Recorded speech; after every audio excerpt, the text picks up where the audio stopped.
Hey Aquinas, we are back here for a second recording for today. It is Thursday, December 11th, 2025. We did a little bit of business coaching, mostly focused on the nonprofit organization that I have in part founded as the president, Care Education Foundation, and which I'm really appreciative of Aquinas. And today we had just chatted for a couple minutes right before this. I want to think through and maybe have some conversation and some guidance, some feedback from you on some of my greater vision for care and for care education. Um, I believe that in part what we're doing is we are setting a standard of care and education, and even potentially more broadly in organizations, like these concepts of curiosity, compassion, how we treat each other, our behaviors, our actions, um, uh, sort of even potentially calling it like professionalizing teaching and learning in some ways, which is kind of a controversial thing to say. Like in my doctorate program, we talked about the professionalization of teaching. We don't have like a strict set of standards, but I mean, for me, there are some things that really should be non-negotiable as things that are unethical. I've mentioned, I believe I was horrifically wrongfully fired from a government-run public school system, Prince William County Schools. And so, just basic things like if someone holds people accountable for committing crimes, don't pretend that they didn't happen and invent a smear campaign to out someone. I mean, that's like a really specific example. But like in a caring organization, that shouldn't happen. Like these concepts of trust, support, ownership, synergy, celebration. Under support is accountability. Under ownership is consequences. Like I believe in those things. And like Aquinas, you hold me accountable. You challenge me. You hold the rest of our founding members accountable, students. You're a critical thinker, which I'm really appreciative of. And the schools, the micro schools, the educators, everyone involved in our network. There are a couple of educators we're working with Root to Rise that are calling care education the new Department of Education, which I'm flattered, I guess, honored by, which kind of makes sense. Like the care learning framework, like thousands of people have come together and have found consensus on some of these learning based values that are all inclusive of different religions, different backgrounds. I firmly believe in this. This has informed a lot of my life view. And it's given me some structure with which to hold myself accountable for, acting with curiosity and compassion. So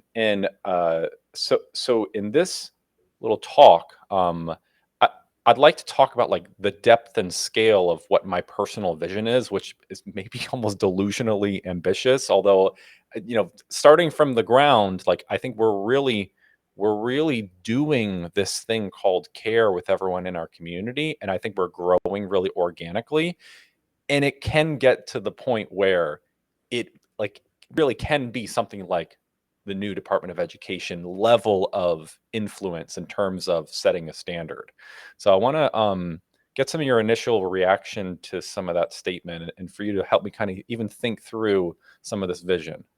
Well, what came to mind, because my views, especially connotations along with like a Department of Education, like usually that's at the state level, then there's the federal level.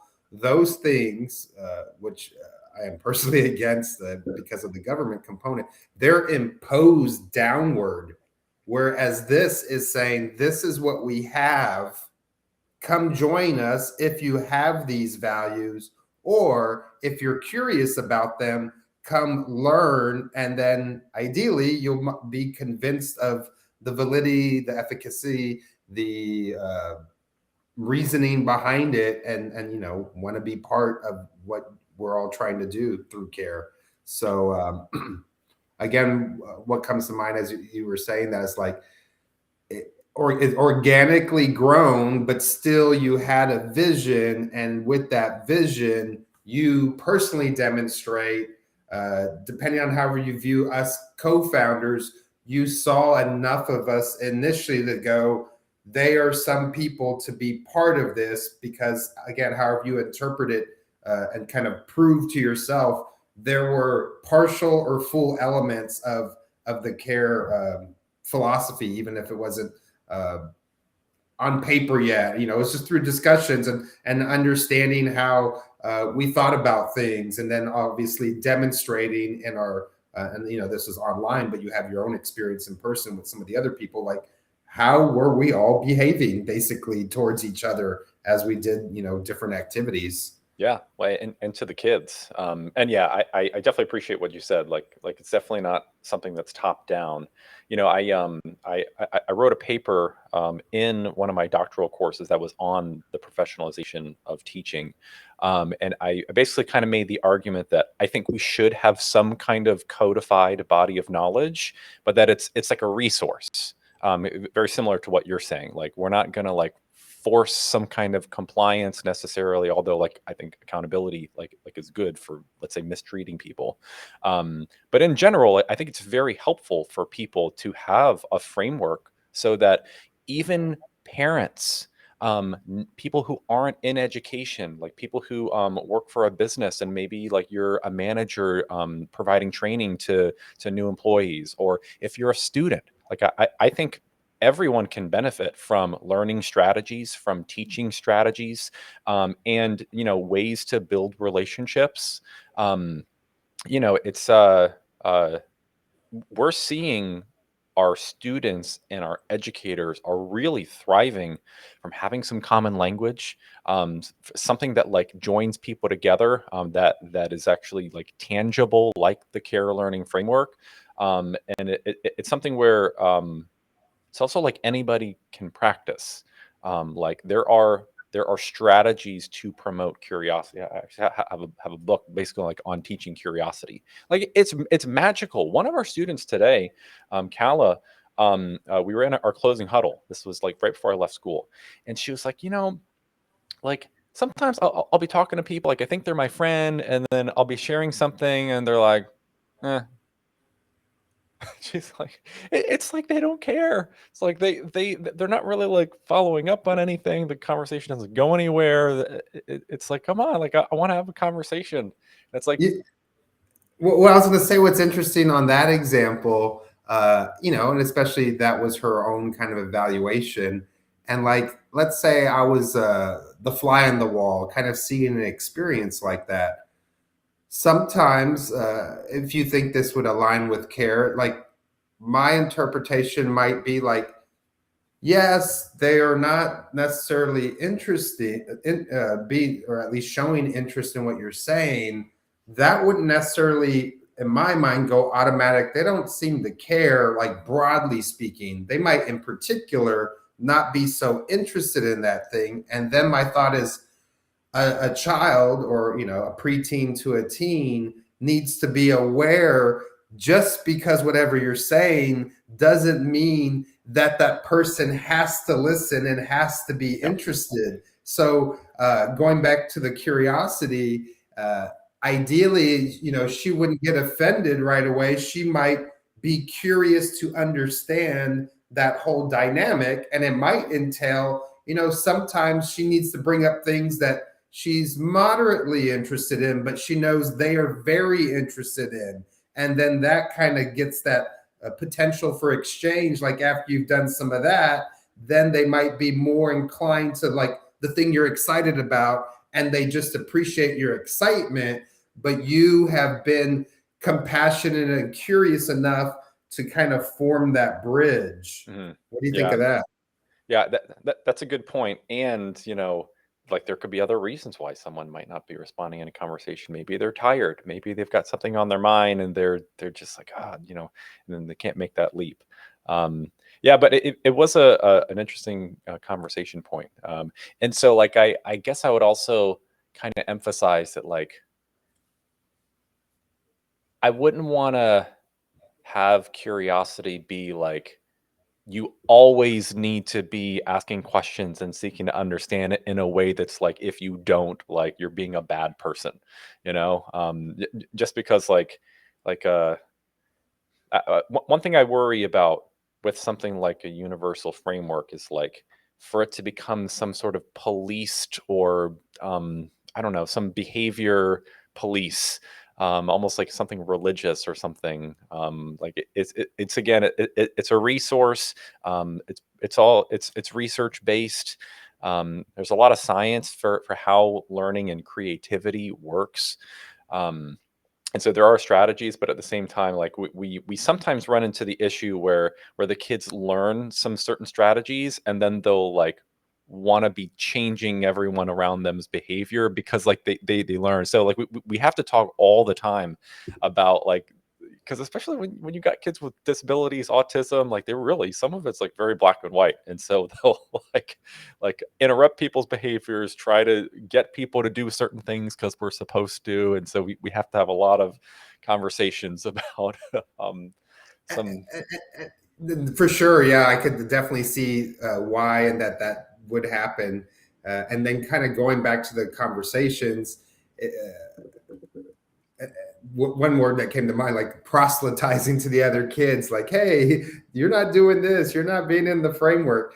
And I feel like with kids, especially, we're all learning, but they're especially at the learning stage, they need to understand everyone is at different stages of learning, and people receive, store, partly implement, partly integrate. Like it can take over, it takes time. So going even back to like the compassion, maybe components, like you have to be aware of that, and then how you call it out, so to speak.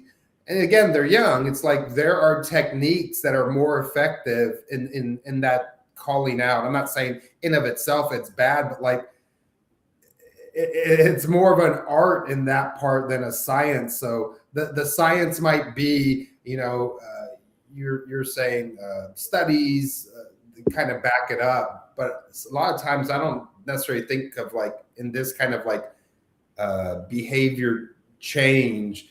It's more about, oh, I have these studies and that proves this. No, it's like, does it make sense to the person? Mhm. Does it play out the way you are? If it's you kind of leading the discussion, or sharing your core ideas on care, like how are they receiving it? And does it make sense? And even to the extent that it might make sense, it can take time to implement if your default is different. Yeah, yeah, that's right. And we the families who are involved in what we're doing, like they signed up because it's like, yes, we think this looks great, we believe in these values, we want our kids to learn. And what's been really cool, Aquinas, is that um because we have certain values that we stand for, and we talk about them, it gives the kids something to like wrestle with each other about. Like we're talking about some pretty deep philosophical stuff about like behaviors and what do we do, and when should we hold each other accountable and in what ways. And so part of our curriculum, like if the job of a student is only to come into a classroom and listen to their teacher as like a dictator authoritarian rule and perform on these assessments that's been given to you, I mean like there's nothing to really talk about. And then we have our teens who come 16 and 17 years old, and they don't really know how to wrestle with things super deeply that are very philosophical because they've not really done it before, and they don't have a great understanding of who they are. um, and so we like our students, I mean, we spend a good amount of time, like I don't know how many minutes per day, but having these discussions about things that would otherwise be out of bounds in a traditional classroom. How what should we say to each other if there's something that we, let's say, felt offended by, or we thought was disrespectful or mean, insensitive, something. um, and then when is it something that we just need to give each other grace on, and we don't need to step in every single time, like that's, there's a lot of discussion about that, but I think it builds emotional intelligence as well, because all of our students are very, very open. because they have so much freedom that their true selves are like always present, which is not easy to manage, because when everyone is their true self and is just free flowing with their truth, you learn a lot about what people really are thinking, how they're really feeling, how they're really reacting, their impulses. And to me, that is so healthy, because one thing we know about um, uh, being your true self is that people who mask and are really never their true selves. This is associated with, for example, teen suicide. This is something that we taught at one of the schools that I was in. One of the most driving factors of suicide is basically hiding who you really are and what you really feel, to the point where one of the videos that we showed to our kids, and the counselors ran this, was basically a teenage boy who was sharing that like he had these friends, like he was trying to like please them, like he didn't want to not have friends, but he was never really opening up to them. And so he had this like existential crisis of like no one really knows who I am. I've never been myself, so I don't really know who I am, and I'm worried that if I am honest with like what I like, um, then maybe they wouldn't want to be friends with me. And so I kind of feel like I have to kind of keep this masking going. And a lot of that leads to a lot of hopelessness and despair. Um, and that just really struck me, because we served students who uh, there was a lot of that going on, where they felt like they couldn't be honest and open, and even talking about the concept of trust. A lot of these students had trauma at the non-traditional school that I was at.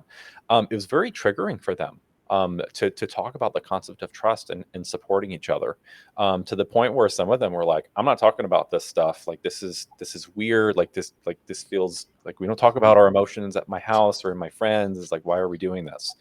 And those same students, when we got a little bit more comfortable, um, it just changed their lives.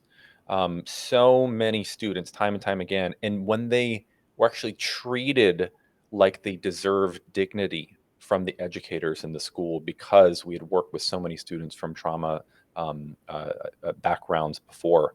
um, it's something that it gave me so much conviction about what we're doing, because I've seen this style of learning and this culture literally heal hearts and mend minds. I've used that phrase before, healing hearts and mending minds. It sounds like kind of like woo woo sometimes, like healing in education.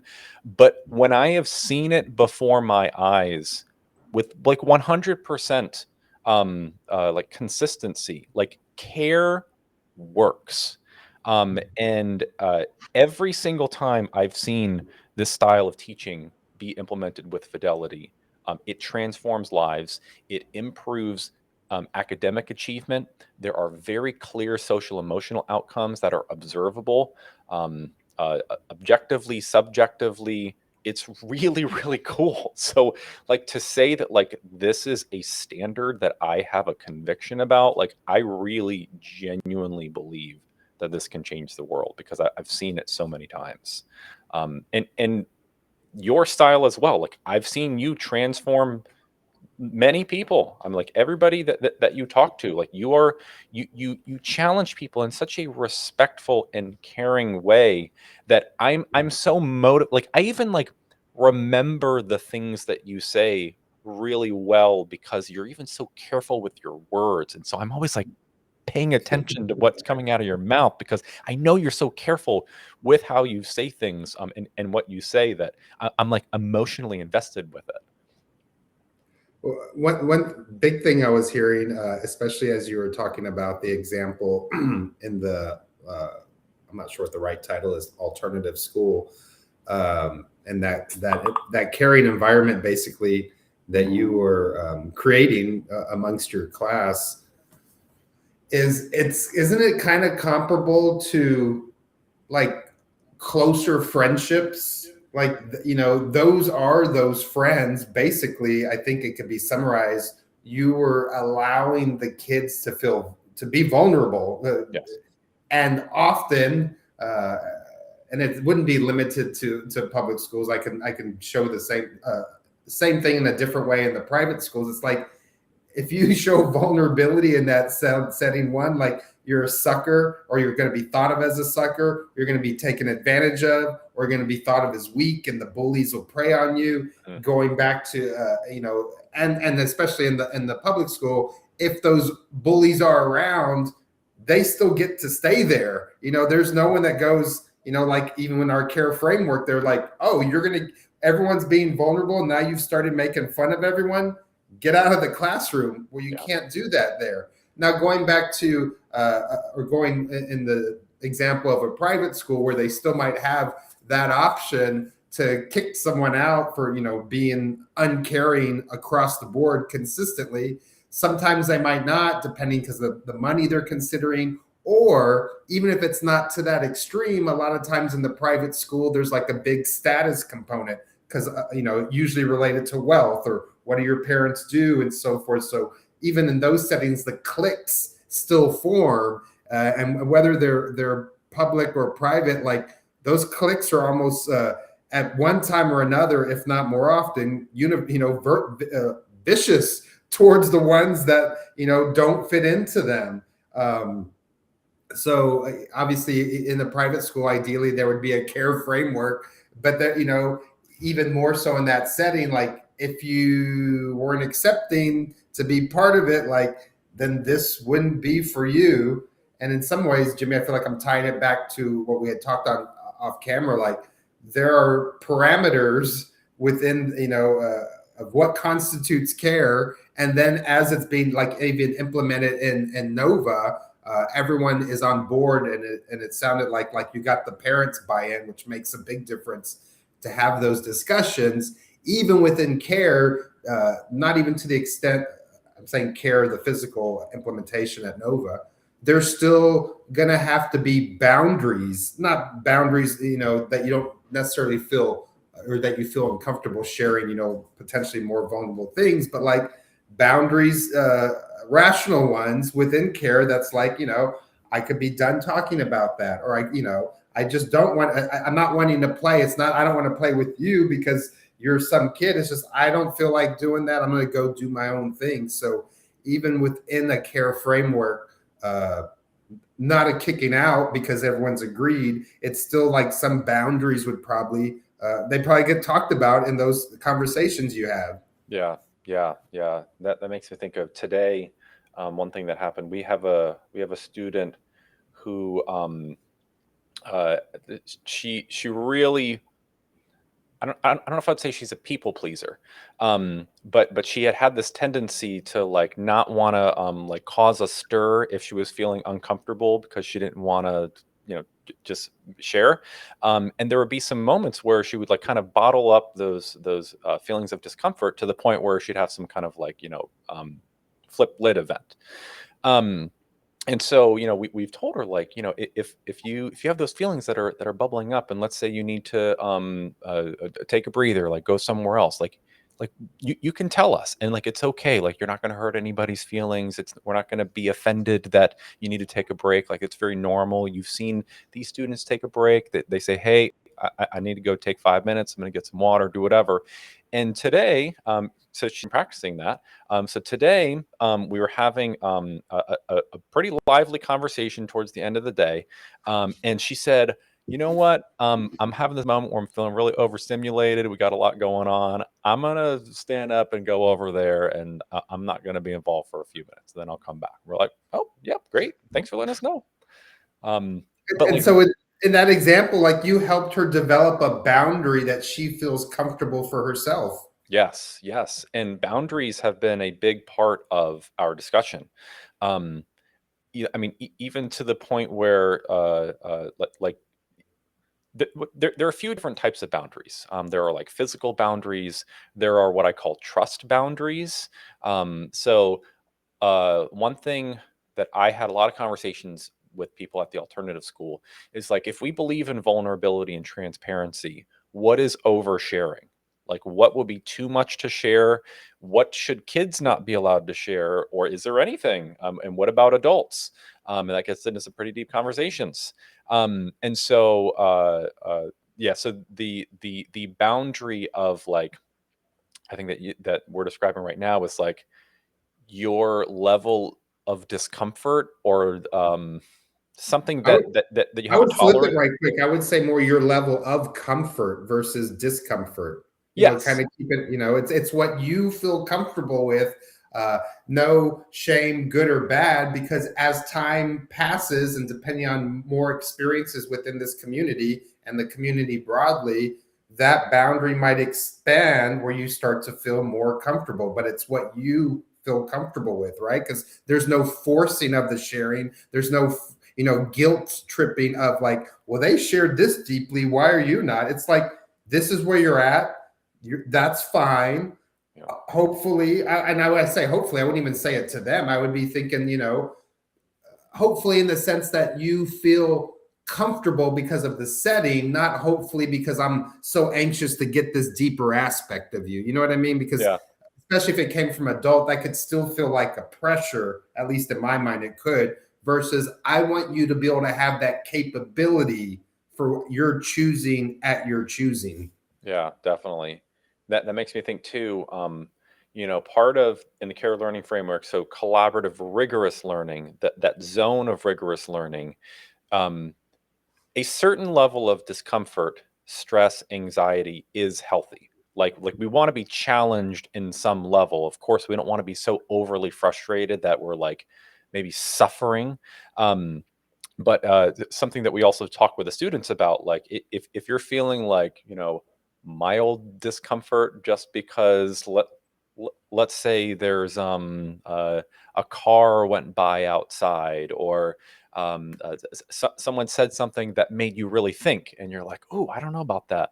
Like sometimes those are just opportunities for growth, and like having challenge, and for example, exposing yourself to something new where it's like, I don't know anything about this country. And it would be like effort to like learn something new. Like it's also good and healthy to sometimes feel a little bit of discomfort of like, oh, you have to actually focus for a little bit.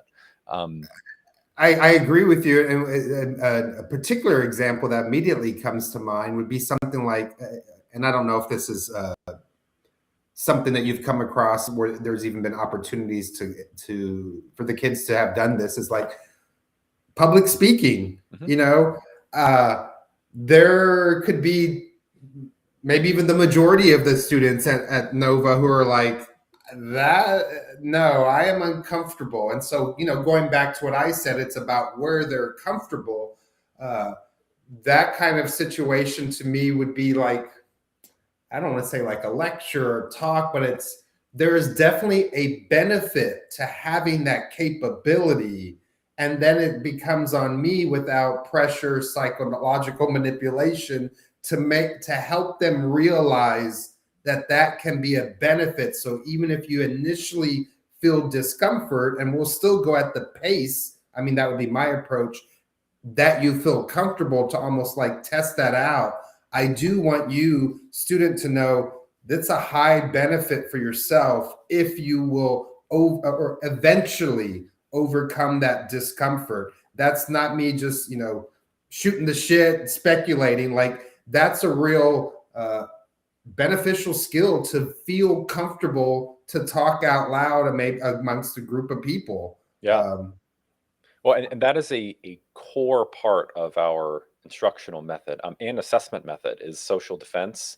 I mean, you can probably tell from this conversation, like during the pod time, the students are like constantly collaborating and speaking with each other, creating projects, discussing ideas, talking through challenges.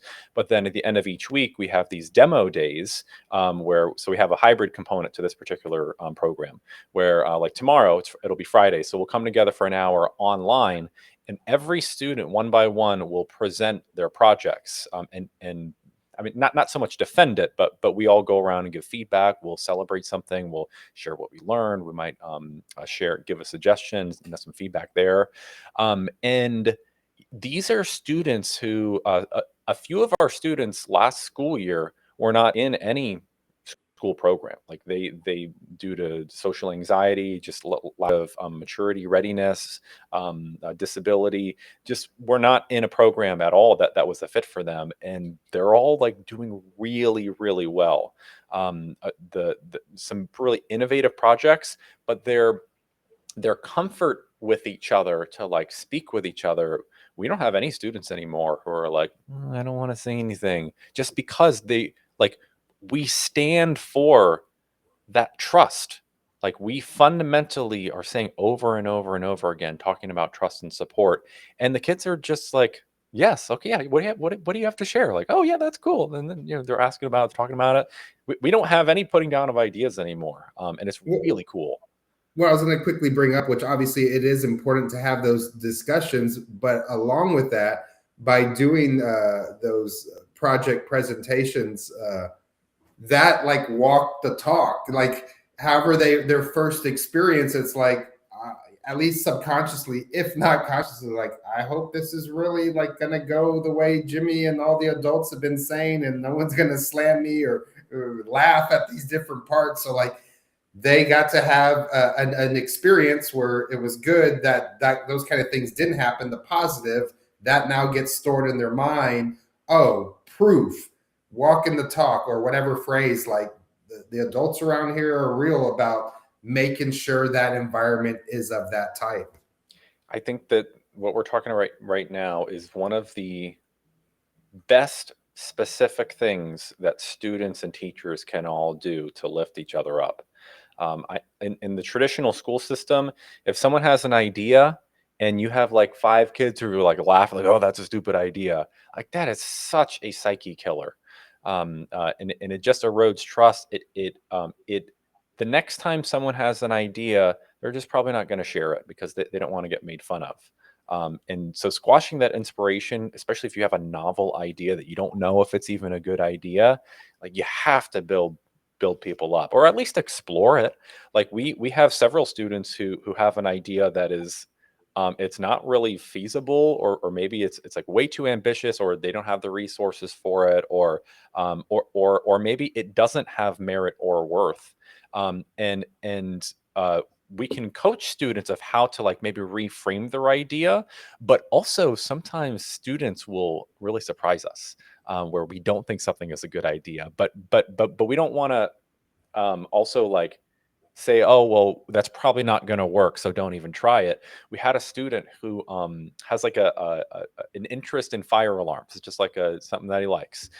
And he's like, well, maybe I could do like a fire alarm convention where I have this event and like people come, we like test out different fire alarms. And me and Rebecca are looking at each other. We're like, I don't know if anybody wants to go to a fire alarm convention.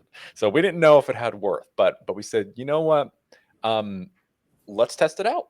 Let's put a message out, and we're connected with different families, and we'll see if anybody's interested. Sure enough, there were multiple families who the same day were like, my kid would love this, and he's gotten connected with them, and he's emailing these students. They're planning their first fire alarm event. He ordered his first fire alarm. He's excited to show everyone all about it. Oh I'm my like, well, what gosh. do you know? Well, what do you know?